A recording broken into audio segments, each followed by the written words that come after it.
नक्सली सुनीता उर्फ सुजाता, जिस पर कुल 14 लाख का इनाम घोषित था।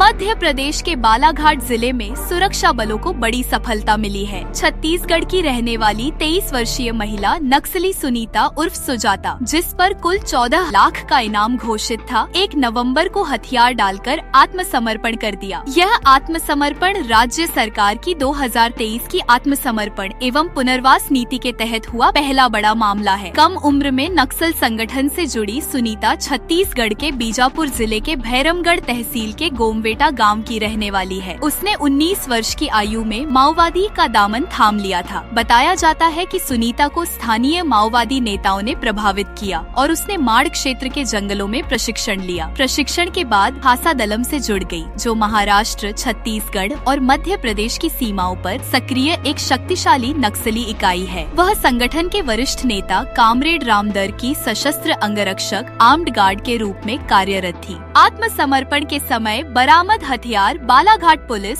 और हॉक फोर्स के सामने आत्मसमर्पण करते समय एक INSS राइफल, 3 मैगजीन, 30 कारतूस और एक UBZL under barrel grenade launcher सौंपे। पुलिस अधिकारियों के अनुसार सुनीता का आत्मसमर्पण नक्सल संगठन के लिए मनोवैज्ञानिक और संगठनात्मक रूप से बड़ा झटका है, क्योंकि वह कई सीमावर्ती इलाकों में सक्रिय रही थी। कई राज्यों में दर्ज थे मामले। घोषित था 14 लाख का इनाम। सुनीता पर मध्य प्रदेश पुलिस द्वारा 3 लाख, महाराष्ट्र पुलिस द्वारा 5 लाख और छत्तीसगढ़ पुलिस द्वारा 6 लाख रुपए का इनाम घोषित था। उस पर कई नक्सली हमलों, पुलिस बलों पर हमले और सरकारी संपत्ति को नुकसान पहुंचाने के आरोप है। उसके खिलाफ UAPA, गैर कानूनी गतिविधि निवारण अधिनियम व आर्म्स एक्ट के तहत कई मामले दर्ज है।